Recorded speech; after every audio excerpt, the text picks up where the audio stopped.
Actually going. We are on. Hello and welcome to another Bible reading and discussion, Lenore City Church of Christ. This is take 98. Give or take. Last week, if you noticed, there were no videos. Our lovely studio computer got the blue screen of death. They tried to beat us again this week. And brought in another old laptop and just got it to work now. So I've been working on it for what? I don't know, 20, 30 minutes. So we're here in Romans chapter 4. And someone's trying to keep us away from Romans 4. I bet I know who it is. The devil made me do it. That's it. But Romans 4, we're in the midst of Romans. We've been looking at a theology in the sense of, Paul is trying to understand the human condition. Yes. And he's doing it within a context of a Jew-Gentile relationship, which is, you've got to look at it from that context because, if you had a whole Gentile church, he wouldn't necessarily do it this way. This is true. He wouldn't go back to Abraham, to a Gentile community who's like, okay, who's Abraham? Who's that? And so for the Jews specifically, what we're going to start seeing, chapter 3, he's kind of transitioned a little bit to transitioning. That's a good way to put it. To kind of talk to them about, well, what is the benefit of the law then? Yeah. And how did it benefit the Jews? How did it not benefit the Jews? A philosophical look at it. Yeah. And so I'm going to let Paul tell us his purpose because he's going to explain why he is bringing up Abraham. And there's kind of a thought experiment here, and I'll kind of ask you, but Paul could not have done what he's doing with Abraham back in the Old Testament, because one of the things that Paul's trying to portray is that there's no longer a need for circumcision. Right, and there was, of course, under the Old Testament. One of the reasons Jesus himself can't really get into some things, part of it is they just don't understand what's going on, but part of it is until you have the resurrection, you can't start talking about new covenant. Yeah. And so what that tells me, though, is that Paul is using Abraham in a certain way, but not in a way that people always, and as we get into it, I just want you guys to kind of think about that. But I'm just going to jump in. I'm going to start at the very end of chapter 3, though, that last verse, because that helps us. Yes. Do we then overthrow the law by this faith? By no means. On the contrary, we uphold the law. And he's specifically talking about the law. He's going to talk about the adherence of the law. And he's already described back in chapter 2 the differences between those who were under law and those who were not under law. And so this is a very Jewish chapter. It is a transition. It's sort of the Matthew gospel of the epistles. Yeah, and so he's going to talk to Jews about why Gentiles don't need circumcision. They don't need to become Jews first. And the way God designed the Abraham story was to help us to be able to one day, as Paul's able to now. Yes. God designed it back here. Remember that? Yeah. It's kind of like Hebrews 9, where Hebrews 9 says all this stuff about temple was really for us. Yeah, yeah. It was all for us to look back and go, oh. Yeah, but they couldn't go, until after Jesus had resurrected. Yeah. All right. So what then shall we say was gained by Abraham, our forefather according to the flesh? For if Abraham was justified by works, he had something to boast about, but not before God.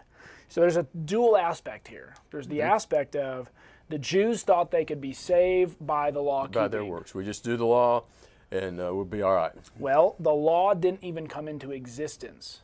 Abraham didn't have a law. He didn't have the law. He didn't have circumcision from the get-go. And that's another interesting thing. A lot of people bring up the fact that, well, Abraham was saved before circumcision. Circumcision wasn't even a thing. Yeah, he couldn't have been saved other than before circumcision. It wasn't even a thing. And here's another aspect to this that needs to be considered, is Paul's going to quote from Genesis chapter 15 to say that is the moment when Abraham was saved by faith. Well, what about Genesis 12, 13, and 14? Yes, exactly. What about what the Hebrews writer talks about on all those occasions? In a sense, because he's going to use 15:6 of Genesis to apply to other things, even some things that don't even come close to being in the time frame.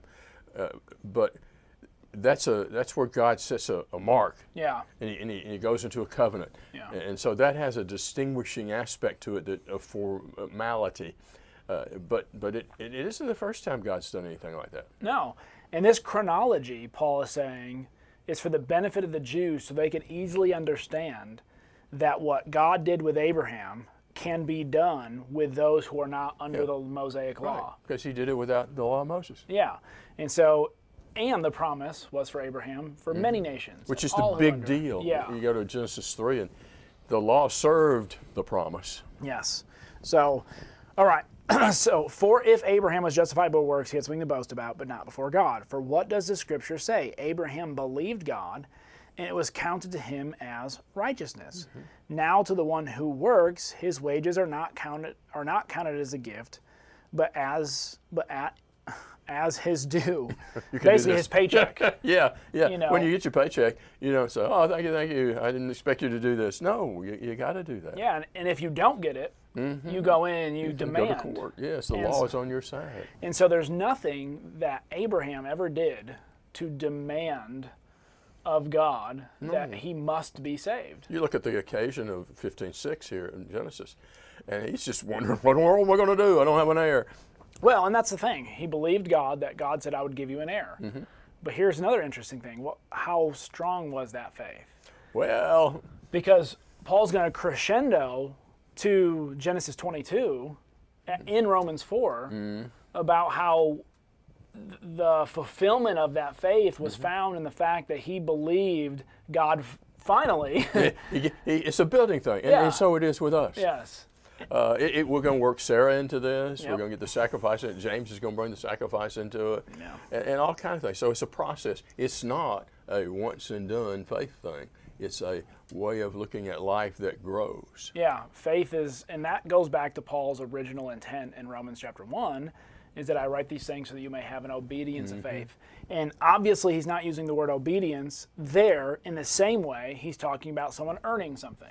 No, that's the thing that everybody gets all, as you go to James and you think, oh, there's a contradiction between James 2 and Romans 4. Well, really? No.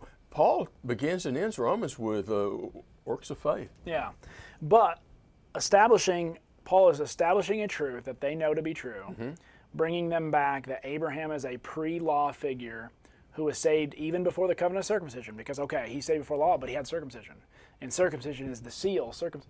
What he's really doing is he's saying everything that distinguishes you Jews from everybody else, God did what he did to Abraham to show that all those things Everything came that comes after. to the temple, everything. Which means there's someone who can be saved before circumcision and before the Mosaic law. Therefore, if you remove it, faith in what Abraham had, you can still have faith. Yes, all those wranglings and acts about it, and they come out in the epistles, they are needless wranglings if you understand this. Yeah. And then he's going to bring, let's keep reading. Yeah. So, and to the one who does not work, but believes in him who justifies the ungodly, his faith is counted as righteousness. And once again, there's an established truth that our righteousness comes from God, that it is granted to us, it is a gift to us, it's not something that we earn or deserve. But once again, this entire point has an overall, he's establishing a truth, but he's going to use that truth in a different way. A lot of people say this is the point of Romans 4. I don't think this right here, I don't think he's gotten to the point of Romans 4 yet. We're working on that, aren't we? Yeah. Yes, I agree.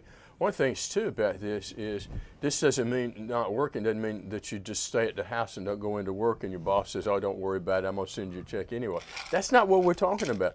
We're talking about that works of faith do not earn, but there are works of faith. Yeah, and that without those works of faith, you could not say you had faith.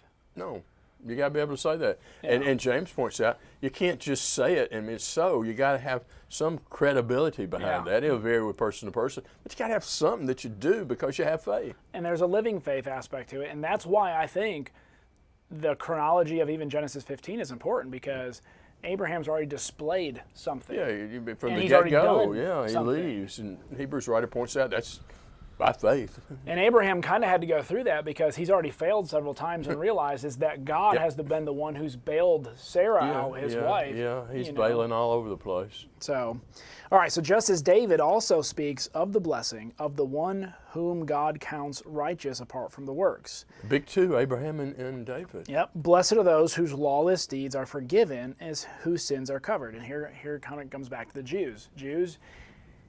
And James does a little bit better of a job because James' purpose is dedicated to that. If you break one aspect, you break it all. Whole thing, too. Right? So David recognizes that we cannot be fully held to the law and perfect law keeping, or we're one and done. Yeah, because everybody has lawless deeds. Everybody.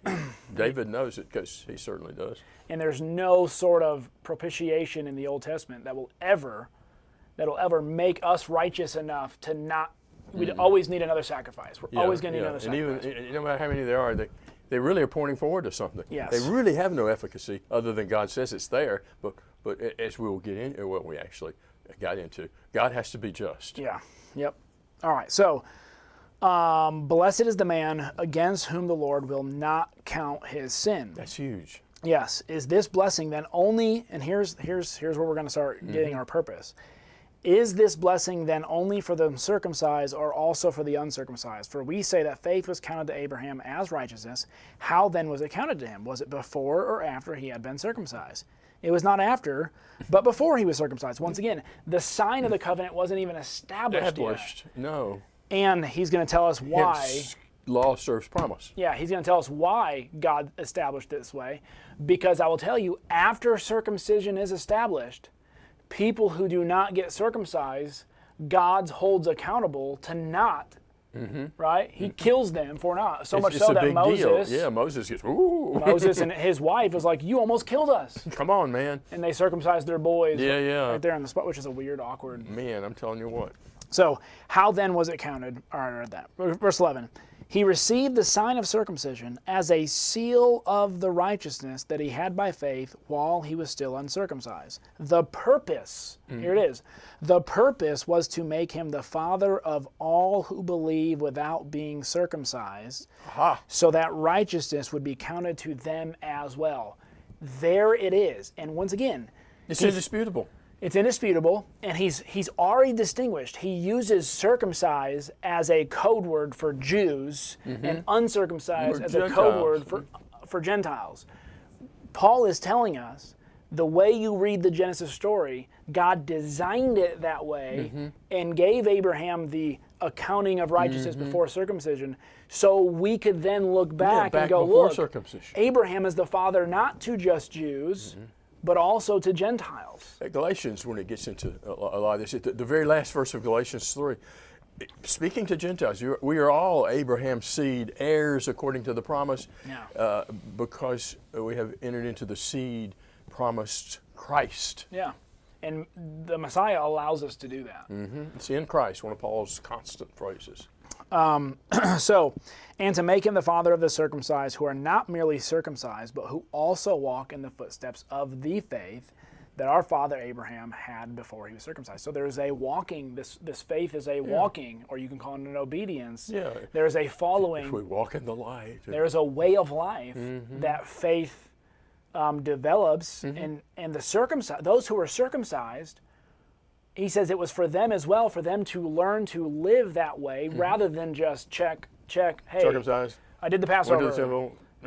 Yep. No, Didn't need a camel. There is a trust factor that they lost. Because one of the problems that they continue to run into is, like in Judges, every time they go into a land, God rescues them, they get a little wealthy, they get a little money, and what do they start doing? They start trusting in themselves. Yeah. We did this, like Nebuchadnezzar. Look at the empire I built. God goes, oh, Bam. no. Hope you like grass. Yeah. All right, your turn. All right. Okay. And this is just like maybe one of the most, if not the most pivotal chapter in the Bible. Yeah. It's got so much in it. Yeah. And we're trying to do a Bible reading and discussion without, we could spend 6 videos in Romans 4. Maybe 7. Yeah, maybe 7, make it complete. Yes. You're 13. Oh, okay. Lucky 13. for the promise, and this promise is huge. And when we go to Acts 2, and we got Jews coming into the kingdom, and it's getting started, he says, for the promises to you and your children, to all those who are far off. So that promise thing's huge. If you go to Galatians, you see promise, verse 13 on everywhere. Anyway, for the promise to Abraham that in his seed all the nations of the earth would be blessed, and that seed we find out is Christ, that he would be the heir of the world was not through the law. There wasn't a law, but through the righteousness of faith. For if those who are of the law are heirs, faith is made void and the promise is nullified. Because you could be saved, if you will, without having any faith, without having any trust. You just go through the motions of what you're told to do, law. Yeah, because necessarily a lot of the things that God asked them to do is just, hey, keep this corner of your field this way, check. Go and keep this feast, check. But if you don't have a faith, and the faith is built upon the fact that God made a promise that even though you're not perfect, if you walk a certain way, God will keep you within a covenant. Because if it's based on law, as we said, you're out by the time you get in. And that covenant that God kept with them, remember, he walked through by himself. By himself, took on obligations, which he fulfilled in Jesus, a human being. Amazing. For the law brings about wrath. This again is not meaning it's deliberately put there to bring about wrath. It's a consequence of what law is. You don't keep it perfectly, and if you don't measure up. And Paul explains this later in Romans 7. What the intention. Using himself as an example. The law is perfect. The law is good. Yeah, it's good, right? Good to know you shouldn't covet. And here's the problem, is people come to this verse and say, look how bad law is. And then Paul goes in Romans 7 and says, it's perfect, it's good. It has nothing to do with the inadequacy of the law. It has everything to do with the inadequacy of us. How we use law. If we're looking to law, but I went to church services, and I partook of the communion, and I worshiped the way I'm supposed to, and I did this, and I did this, and I did that. All of which, we might have a list of things that are in fact what God would want us to do. But at the end of the day, if we don't have faith, it's nothing. And Paul even says if we don't have love, it's nothing. If you're trying to get to heaven solely based upon the things that you do or did or have done, good luck. Yeah, because you're not going to make it. The rich young ruler, give me a thing in Matthew's account, which is more the Jewish. And Jesus skillfully works him through. I'm not asking for a thing. I'd like to have you. And by having you, here's what having you looks like. Yeah, and that means I got all your things because I got you. And the love of your neighbor and all that. He brings up to the lawyer. So. For the law brings about wrath, but where there is no law, there is no violation. Okay, let's look at that. It's an interesting phrase, which I think is huge. There is no law in the sense of condemning if you have put law where it belongs. So if you don't have law in the place of my salvation, what I do and don't do to grant me salvation before God, then that doesn't exist for you in your dealing with God. And law has another role that it plays. And so if you look at law the way the Jews were looking at law, the way the Pharisees were looking at law, forget about it because there's wrath. But there is another way to look at it. Well, and law only really goes to show your true nature. Like, yes, God could technically say, you know what, I'm going to expect nothing of you. But that would not change who we are. And God is not just wanting us to be in a right relationship with him because we're good with the law. No. He wants us to be in a right relationship with him because we are created in his image. We become his image bearers. We'll trust we are him. acting we like love him. We act like him. And so the law he brings into place to show us how far we are from the ideal of how he created us, what he created us to be. Should cause us to realize, boy, we really need you. Yes, and then this relationship is kind of like a father with their children. Yes. When a child finally realizes how much they need their parents, that relationship starts growing immensely. Exactly. Where it's not, hey, Katrina, Leah, I'm telling you this because I'm dad and I make you're laws. Not. No, I want what's best for you. I love you, and this is what's going to work out best for you as a person. And so when you start seeing law that way, you stop looking at it as I gotta get so many steps in before I can, reach a certain point. It's to help me. No, we talked about this some in class last night about how a child with a parent. I use the illustration of my oldest son's 2 dogs who are amazingly affectionate, and we had to beat them off for about 30 minutes when we went to visit the other day. They have a great relationship with their master, but it's not a communication thing. It's not a thing where they have decided, wow, these people take such good care of me, I'm going to do this and that. It's just an animal reacting favorably to being treated favorably. Well, and this to me is why the Jews should have been more appreciative of the Messiah, because as he's explained, right, to much is given, much is expected, kind of thing. Too much, one who's been forgiven a lot ought to love a lot. Love a lot. And so the amount of laws that they had, they had more to break. And the fact they had more to break means they broke more. Into Romans 5. Grace had to abound because you got 47,000 other things you can do wrong. And so the more law there is, the more potential you have to break it. Therefore, the more trust and faith you ought to have in God. You need Him. Because you're realizing, wow, as he keeps adding more, and I'm realizing how much more inadequate I am. And for a Gentile, they're kind of going, well, I'm not that bad of a person. And they're having to understand that even that one break, right, breaks it all. But the Jews, it's not that you're not that bad of a person relative to humanity. It's relative to God. Yes. Yeah. For this reason, it is by faith, because if it wasn't, it's all over. In order that it may be in accordance with grace, so that the promise will be guaranteed to all the seed, not only to those who are of the law, to Jews, but also to those who are of the faith of Abraham, which is anybody who is a person of faith, who is the father of us all. And interestingly enough, as you go through the Old Testament, you find non-Jews who are God-fearers, God-lovers, prophets of God. Well, how are they saved? Exactly. They don't have the law, the Mosaic law. Jethro, Bodine, of course. Jethro, Moses' father-in-law. He's got a thing going with God. Well, what's up with that? He's not a Jew. As it is written, a father of many nations have I made you, in the presence of him whom he believed, even God, who gives life to the dead. I think it's probably a little thingy in here about Isaac, potentially, and to Jesus, actually. And he calls into being that which does not exist.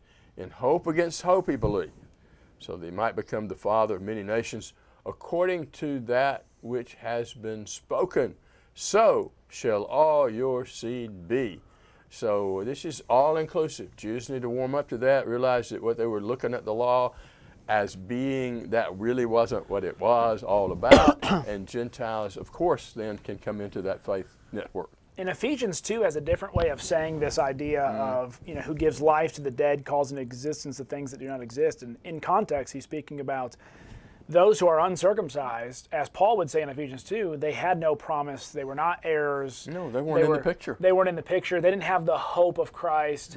And yet, out of next thing you know, they're all a part of it. And the Jews are going, what happened? Where'd that come from? If Abraham, in hope against hope and faith against faith, after his body's beyond the point of producing offspring and his wife finally gets around to accepting it, if he can call out of existence a child where there was no hope of a child, because they even tried to work it out themselves, bless their hearts, with Hagar and Ishmael, then this, once again, another reason why God did it this way was then for us later, who are Gentiles, to look back and go, wow, I don't have to be set apart like the Jews were. I've got to be set apart like Abraham and we don't need was. to take the law of Christ and make it like the law of Moses. That won't work at all. So shall your seed be, without becoming weak in faith.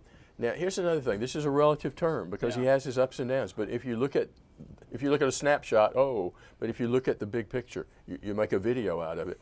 He stays with God. He keeps in there. Well, because you can look, as you said, at points in Abraham's life, or my life, or your life, or anybody else's life. He literally became weak in faith, where he did not trust and he did not believe.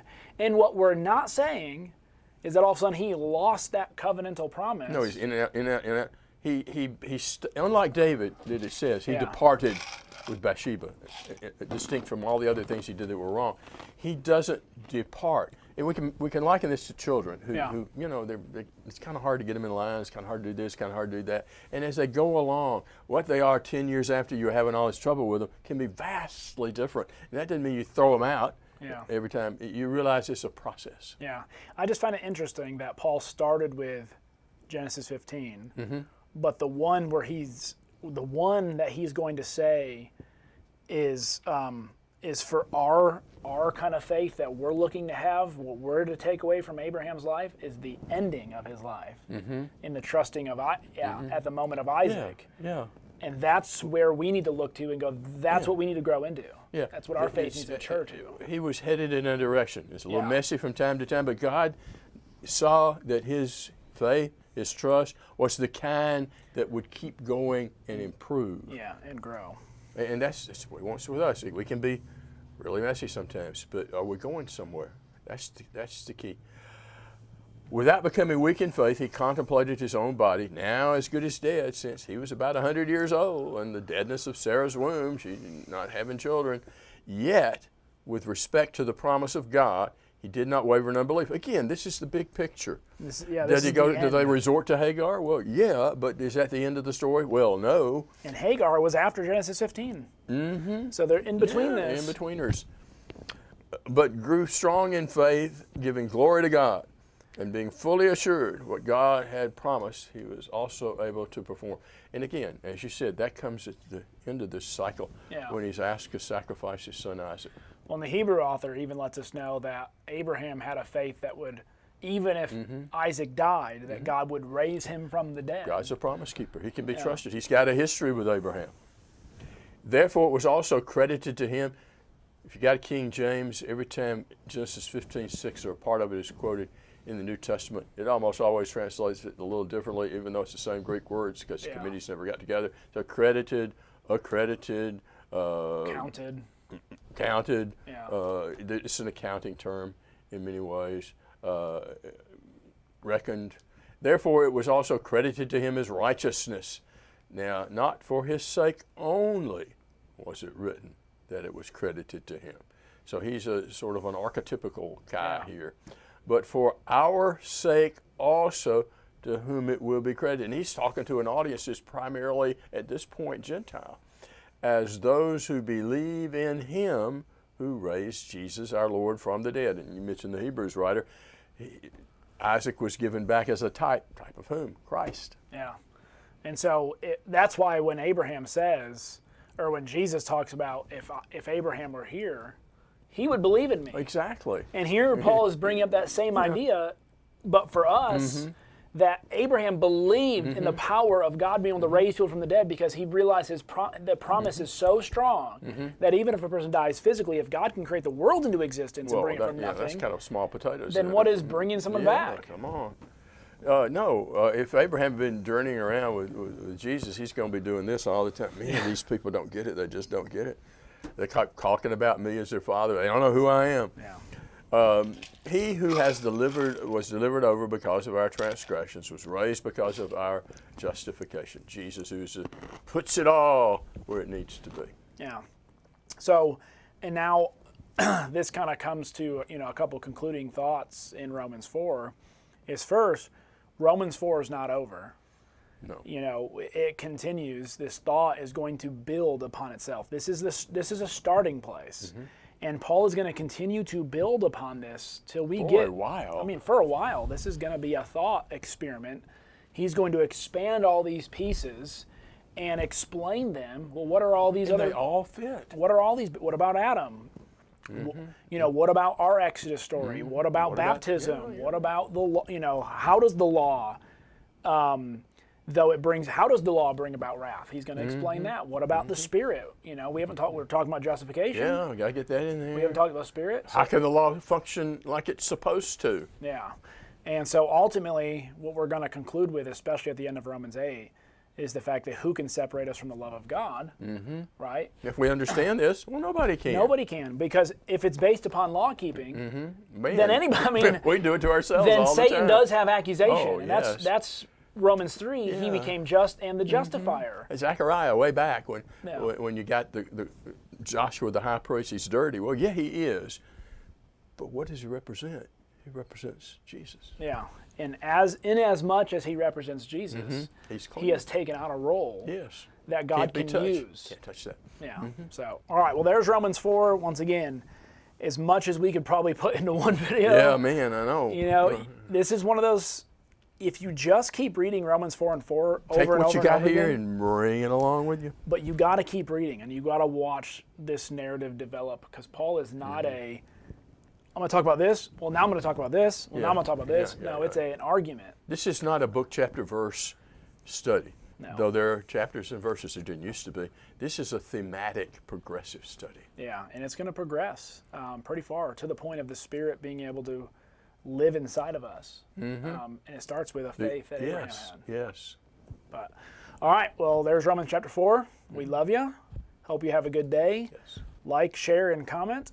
And you know, if you have friends who you think this would help, this may be Romans 4 is a controversial topic. It is, but So- once you get it sorted out. This may be a good conversation starter. Hey, go listen to this. And they may disagree 100% with what we're Let's talk saying. about it. Let's talk about Let's it. talk about it. So, Moses Lard, who wrote a commentary on Romans, said, when you get Romans, God gets you. yeah, God gets you. So, all right, well, have a great day.